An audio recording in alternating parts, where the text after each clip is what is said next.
This is Whitetail Rendezvous Podcast with Bruce Hutchin, episode number 048.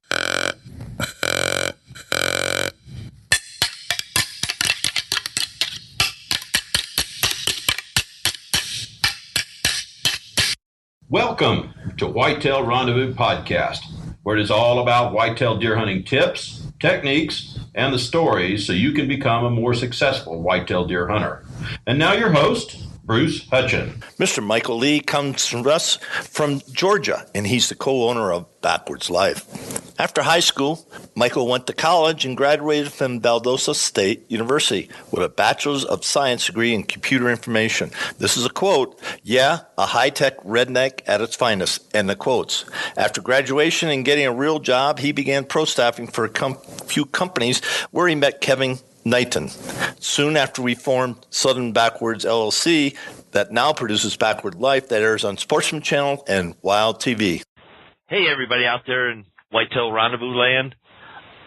I'm really excited to have a gentleman from the South, Michael Lee. He's the owner of Backwoods Life, and he's got some great stories to share with us today. Michael, welcome to the show. Hey, man, glad to be here. Honored to be on.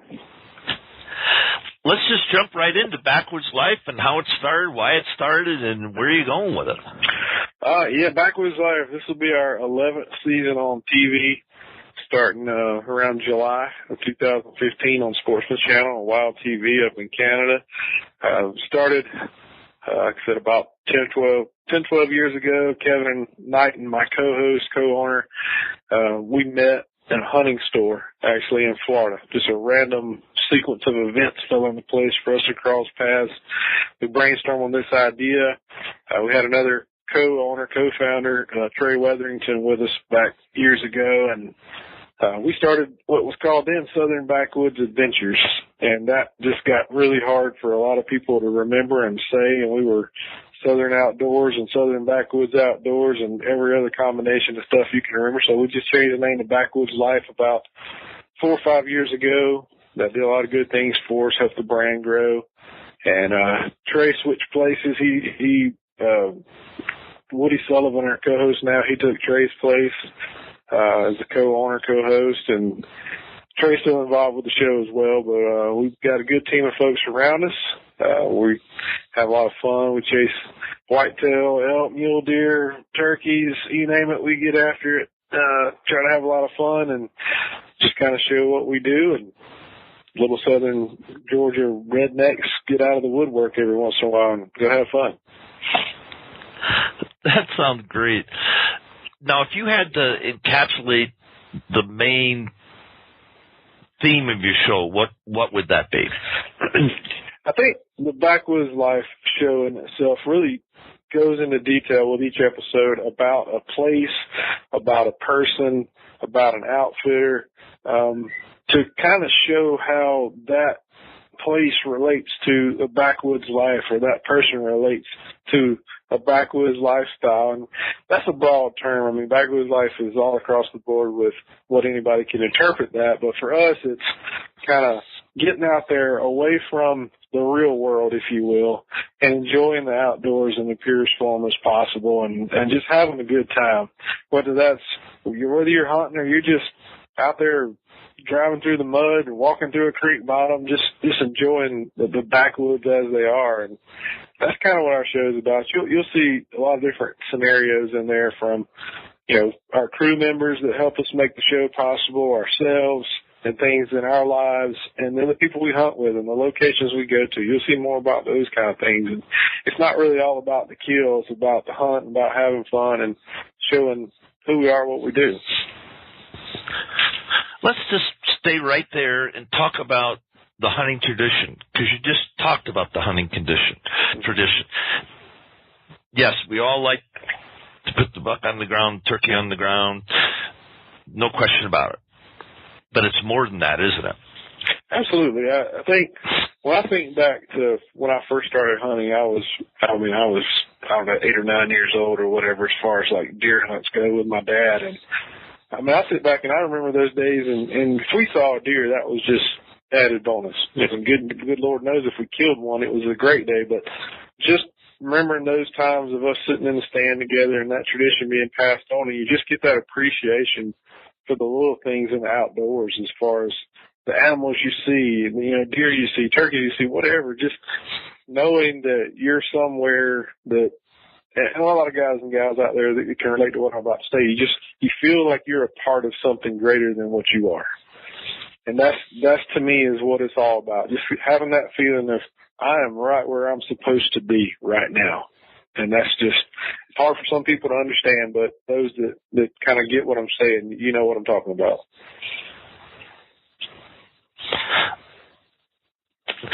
I go silent when I write notes. That's a good thing. That's not a bad thing at all. The less I say, the better this show is. I'll guarantee you that. I don't know about all that, man. You get a little South Georgia redneck going on, people may turn it off. I don't know. Oh boy, that's good for a little chuckle every once in a while. Let's think about the future of hunting and how Backwoods Life, Whitetail Rendezvous can get kids involved and get the fastest growing segment in the industry involved, that being women. We're at an opportunity right now. We have an opportunity from a technological standpoint, and anybody that reads my bio, I got a little bit of technology in my background, but the thing with it is today's era, no matter where you're at, where you're going, what you're doing, and especially the younger generation, they all have one thing in common. They are always on a cell phone or an iPad or something, on a mobile device, online, on Instagram, Facebook, Twitter, Snapchat, whatever. You just pick the medium. There's an outlet there. And I've had this conversation with a lot of people in the outdoor industry. I really don't care what medium we use to reach kids or women or future hunters, whether that's a 45-year-old man that sees Backwoods Life page on Facebook and says, man, you know what, I want to give this hunting thing a try. No matter what medium we use to reach everybody that we can, we're at the point now where we have these things at our fingertip to utilize as tools to help grow what we all have done for, I'm 37 years old. I've been hunting since I was 4 or 5 years old and fishing sooner than that. So, I've got years and years of experience, and now I see these opportunities. And it's not just me, it's as a whole, as an industry. We've got to seize the day, if you will, for this modern era of technology and use that to enhance what we're doing and educate people and grow the sport, the industry, because we have that chance right now to reach people through a medium we've never had before. I mean, when we first started our television show 10 years ago or so, there was no Facebook or Twitter or anything like that then. This has all evolved through the years here. And now it just opens new doors. And, some of the largest demographics on these social media sites are the younger generation. And maybe I'm getting a little long-winded with this answer, but I think it's a great avenue for us to use these opportunities to really reach people and educate. That's the biggest thing, too. There's a lot of people out there that don't know about hunting, but they want to learn. So we need to be out there reaching out to those people, giving them how-tos that we used to have to get by reading magazines and watching, Realtree and those guys when we were growing up. I go silent when I'm writing notes. So you're in the high-tech. You graduated your CIS. If you had all the money that you needed, what would you do to draw the youth to the outdoors? And let's include women too. Wow. To be honest with you, if revenue was not an issue, I would honestly take anybody that wanted to go hunting any day, any time. Because I think once you get that out there, and I know I'm getting away from the technology part of this question, but I think that's the key. You can lead a horse to water, but you can't make him drink. But when you get them in the outdoors, they're drinking the Kool-Aid. Then you got them. You've got them in that environment. And if they have a fun experience, a pleasurable experience, they're going to want to do it again. I had a good friend of mine the other day, probably one of the best bow hunters in the world that I know, Anthony Dixon. He hasn't never turkey hunted. Hold on a second. We're going to have a flood alert. I live in Colorado, and we're going to have a flash flood alert. And Okay. no, my alarm goes off, and that's just the way it is. And people in the mountains about 20 miles away, they get real excited when that happens because they come ripping down the canyons, and it ain't fun. Sorry about that. We'll cut that out. No problem. Go ahead. Where were we? One of my good friends, probably one of the best bow hunters I know on the planet, is Anthony Dixon. He's just getting into turkey hunting, and he's a little bit older than I am, but just for somebody like him, he called me up there. He's like, "Dude, I went turkey hunting the other day. This is awesome. I really like this. This is." And that's my example of somebody that's even, older, that's never done a particular type of hunt, getting out there, giving it a try. And now he's hooked on it. He's like, man, I just want to, I want to go turkey hunting again. I want to shoot a bird, blah, blah, blah, which is great. That's the way. He's turkey hunted some in the past, but it captured him this time. He really got into it.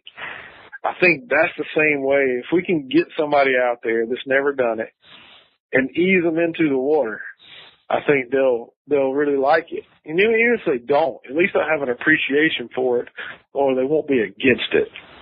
And to flip back to the technology part of this thing, let's reaching people.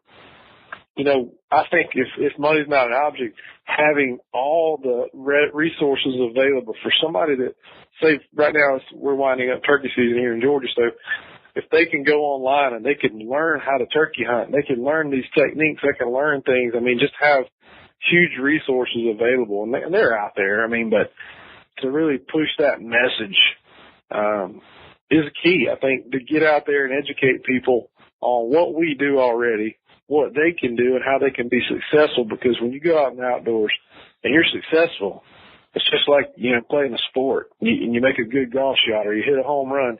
You want to do that again. It's a high feeling. And that's how you get people hooked on it. That's how people get involved in it, and they consume you at some level. Thanks for that, Michael.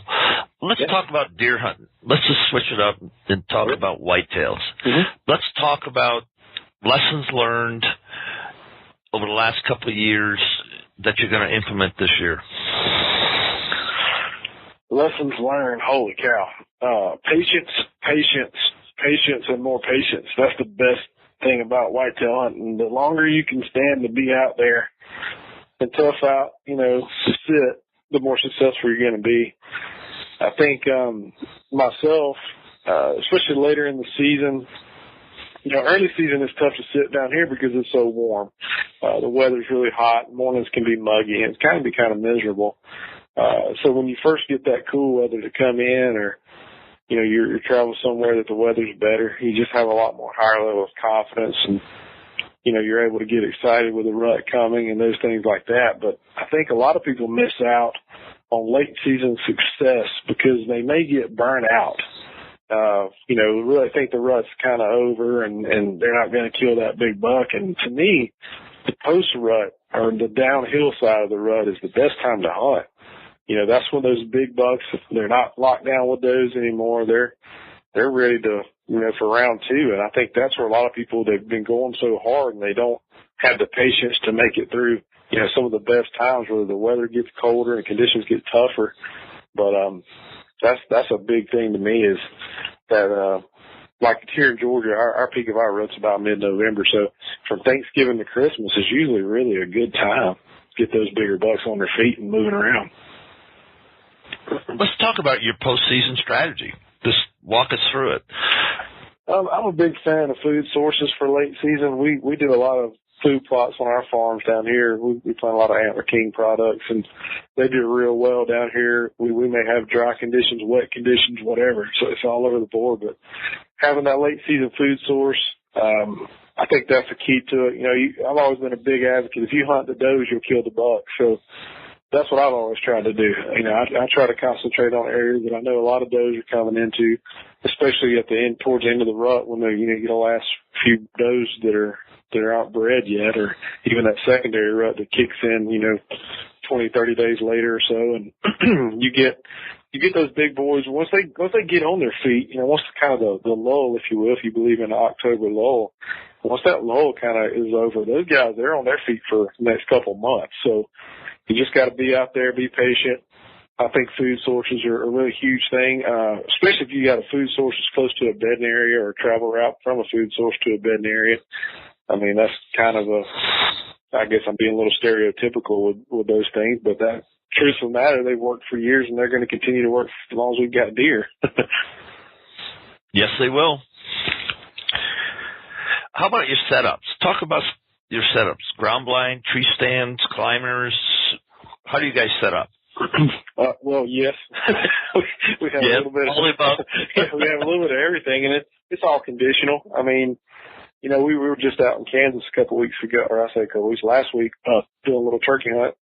And, you know, out there is a prime area that ground blinds work really well. There's not a lot of trees to get in that are straight that you could put, you know, good lock-on sets or ladder stands or whatever you're into. So ground blinds work real well.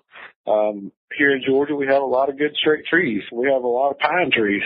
So you can take a climber in and you can hunt an area. If you want to cover some real estate, climb 20, 30 feet up a pine tree and overlook a whole hillside. You know, I guess the best answer to that is we're pretty versatile, pretty adaptive. We've got a little bit of everything, and it's dependent upon the terrain, the setup, wind direction, and things like that. I mean, preferably I like hunting a lock-on with my bow. That's just my personal preference because from that position I can see good. I don't make the noise that's associated with using a climbing stand. I like hunting out of ground blind in certain conditions. I'm not a big fan of them all the time because I feel kind of claustrophobic and I can't see. I'm a big person where I like to see, you know, deer coming as far away as I can see them. That gives me time to get ready. And what we do with video and get the camera guy ready and get things rolling. But that's all personal preference.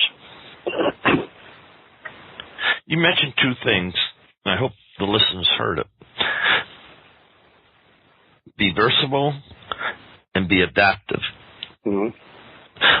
Why don't you expand upon that a little bit? Well, in the whitetail world, you've got to have always a plan B, C, D, and E.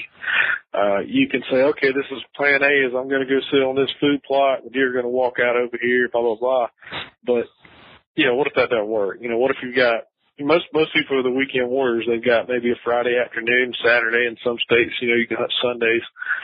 So you've got a limited amount of time to maximize what you can do. So you've always got to be strategizing and thinking, all right, if this doesn't work, what's my next move? I know a lot of guys hunt hunting clubs. You know, a lot of people are fortunate enough to have, you know, private ground. They're the only one hunting their family land or whatever they own.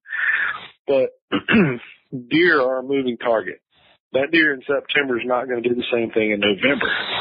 And learning those positions throughout the season on your piece of property is key. Like myself, I mean, I may hunt one spot religiously, you know, in September and October, but November I'm going to move somewhere else because I know that's what the deer are doing. That's what those bigger bucks are doing. That's those travel routes are changing, you know, feeding patterns change, just the whole environment changes. Like you hunt acorns for a while. Okay. Those change throughout the season. Your food plot establishes and it changes through the season. Like we plant different crops in there that basically have an early season, a mid-season, and a late season, and those are all adaptive to the terrain and what the deer do throughout the season. You have things that change. So that's something you've always got to think about, these variables. And one thing that changes all the time is your wind direction. The month of September here in Georgia, we'll have maybe a east wind or a southwest or a south wind, and in November we're going to have a north-northwest predominant wind. So those are variables too that you've got to have your setups change throughout the season. Hope everybody was listening. Talk to me about the early, mid, and late season food plots. So I'm not saying you're rotating your crops. You're actually putting the crop in for spring. Then you get your summer, and then you get your fall, winter. Is that correct? That's pretty much right. I'll start out like this time of the year. This is our spring. We're going into summer. Spring is basically our leftover plots from fall.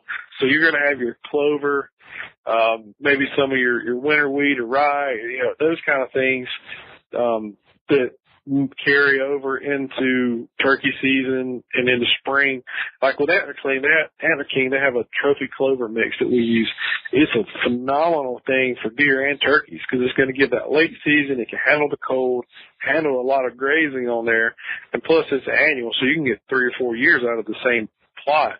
But turkeys love it, so we'll hunt turkey on there. We'll hunt deer, during the fall and carry that over. Like right now, everything down here's greened out. Nice, it's been nice and warm for a while. So those plots have grown up. We've gone in and already mowed those down. So that keeps a palatable food source throughout the summer until the heat gets excessive. Kind of knocks that down. We'll go in and then we'll plant another mix by Antler King called Red Zone. It's a great early season. It's got buckwheat, forage soybeans, a lot of warm weather things that deer can graze upon and get them through those, summer months. And down here, it may be 90 degrees still in September during deer season. All the way into October, there's a chance you get a 90-degree day. So we wait, and then we go back and either we overseed on top of our plots that have the summer mix, because that's going to start dying back when the weather gets colder. And we're going to put in that clover, those brassicas, radishes, rape, different things, brassicas, I think I already said that. But anyway, you'll have all these different mixes that we'll put in to get into, late October, November, December, January. And they can handle the grazing, and that's the biggest thing on our properties.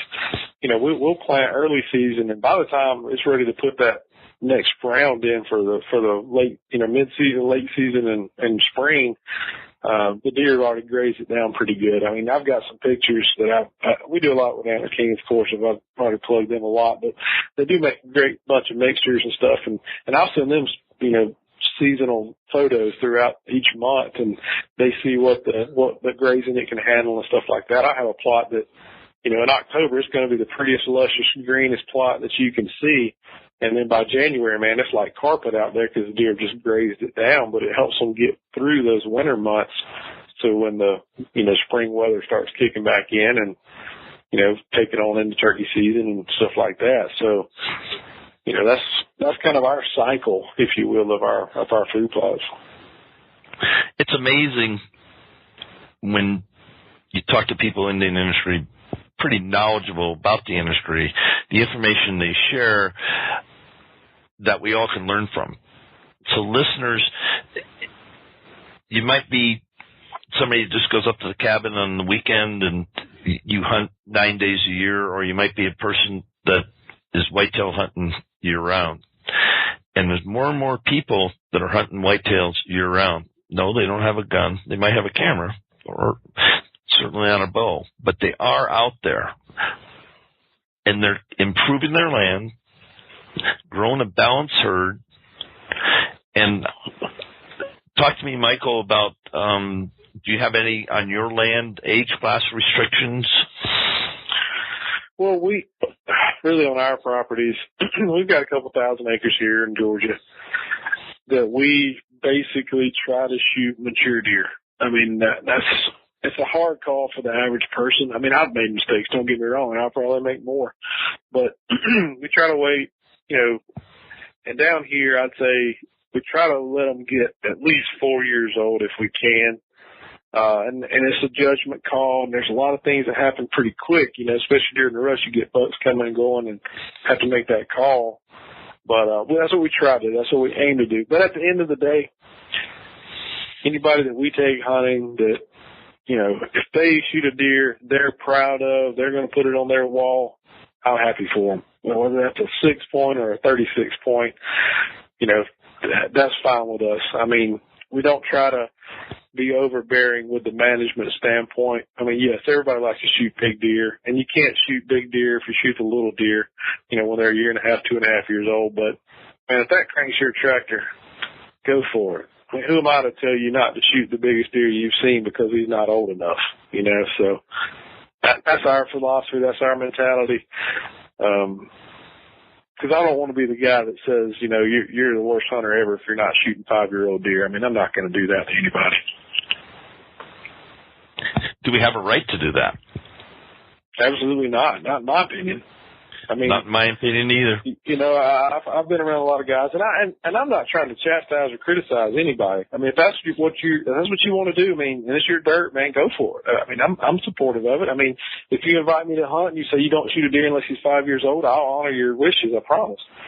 But at the same time, you know, if you've only got 100 acres to hunt and you want to put some meat in the freezer to feed your family, and you shoot a spike, a 1.5-year-old buck, I mean, who am I to tell you not to do that? You know, that's the biggest jerk in the world that would do stuff like that. I mean, it's about the hunt.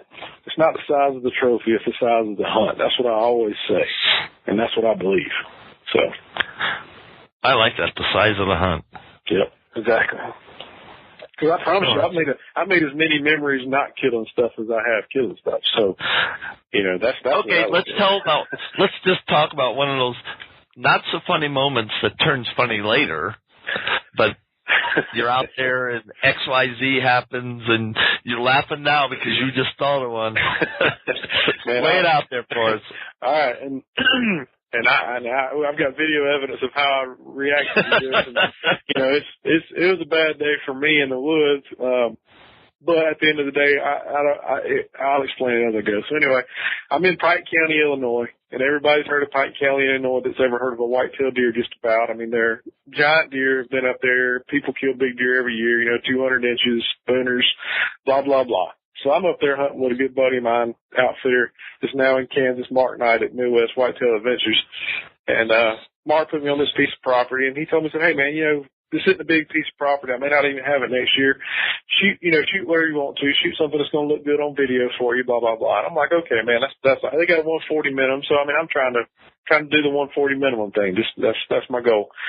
Well, we get in the stand that morning, and gun season in Illinois, that first gun season, if anybody's been there, you know, there are gunshots going off all over the place. But deer moving, bucks are chasing does in front of them, sitting on this little creek bottom. And I mean, right away, dude, I've got some good bucks moving around. I see this real nice 8-point pushing a doe, and the next time I look down, there's a stud 10-point, and he's pushing the doe pretty hard through this bottom. And I mean, this deer is a legit, you know, 150 or better class buck. And I'm like, man, if he comes back by, I'm gonna throttle him, you know. And sure enough, I look up in front of me, and here comes a buck over this hill, and I look long enough to count 10 points. And I said, that's him, you know. I get up, my cameraman gets on him, boom, it happens real quick, the deer runs over there, falls. I'm like, heck yeah, man, I got that buck. So I get down, and I walk over there, and dude, I've got mixed up. This is a different 10-point. This is probably 120 class deer.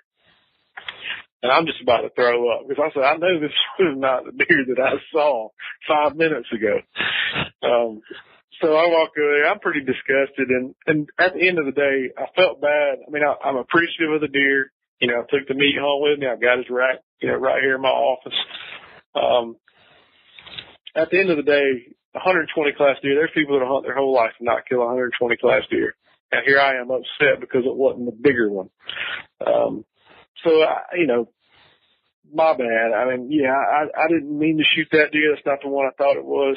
I got caught up in the moment and just counted 10 points and just made an assumption and, you know, went from there. But, you know, that's just one of those, I made a mistake moments. But at the end of the day, you know, that's a nice buck. And I was proud of him after it was over. It was just a hard pill to swallow when you know that's not the one that you thought you shot, you know.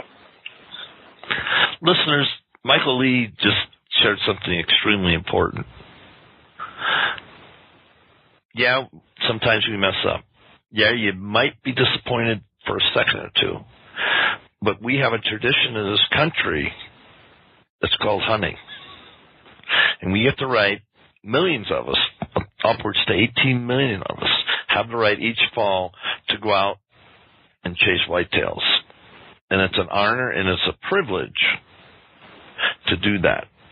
So listen to what he says about it's a privilege to go out there and hunt the deer. If you mess up, you mess up. It happens. And you learn from it. It's called lessons learned. But what Michael Lee just shared with us is very important to take forward into next hunting season. Michael, this time of the show where you can saddle up and promote and and tell us what you want to tell us about your company, about companies that support you, your sponsors, or anything you want. You get a couple minutes here. So it's open mic time. Have at it. Oh my gosh. The worst part of something like this is I know I'm probably going to leave people off. That's the bad part about it. Well, there's nothing you can do about that.